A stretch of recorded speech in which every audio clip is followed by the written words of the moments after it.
Vous l'aurez certainement déjà constaté, notre vie professionnelle est devenue trépidante. Le rythme est extrêmement soutenu, le stress est quasiment un mode de vie. Depuis la fin des années 2000 et l'explosion de la place du numérique et des nouvelles technologies dans l'entreprise, le nombre de jours de maladie dues au stress a considérablement augmenté. Même les managers et les collaborateurs en bonne santé ressentent une pression permanente et font l'expérience d'une baisse de leur satisfaction au travail, de leur créativité, de leur résilience, mais aussi de leur ouverture à de nouvelles compétences. Mais au fond, qu'est-ce qui a vraiment changé ? Si l'on y regarde de plus près, le développement des nouvelles technologies a progressivement contribué à établir ce que j'appelle un état d'hyperstimulation permanente. Nous sommes désormais tous exposés aux 4 éléments structurants suivants. La surcharge cognitive tout d'abord. Nous recevons et nous envoyons en moyenne 135 emails par jour.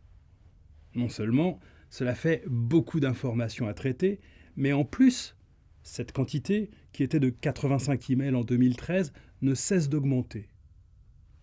En outre, nous recevons une quantité croissante de SMS et de posts sur les réseaux sociaux et nous continuons à lire la presse et à écouter la radio et à regarder la télévision. Si l'on considère enfin que les smartphones ont effacé la barrière qui existait entre la vie personnelle et la vie professionnelle, nous constatons que nous sommes bombardés d'informations du matin au lever jusqu'au soir avant de nous endormir.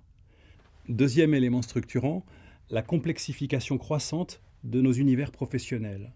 Complexification qui intervient à 3 niveaux. Un premier niveau technique, avec une réactualisation de plus en plus fréquente des logiciels et des matériels avec lesquels nous travaillons. Un niveau juridique ensuite, avec non seulement une augmentation significative des procédures et des règles diverses à l'intérieur des entreprises, mais aussi avec un accroissement du corps de lois nationales ou européennes réglementant tous les secteurs de la vie professionnelle. Un niveau organisationnel, enfin, avec des entreprises qui se réorganisent de façon systématique tous les 2 ou 3 ans. Troisième élément structurant, l'accélération du rythme de travail qui provient du fait que le focus est de plus en plus mis sur le court terme.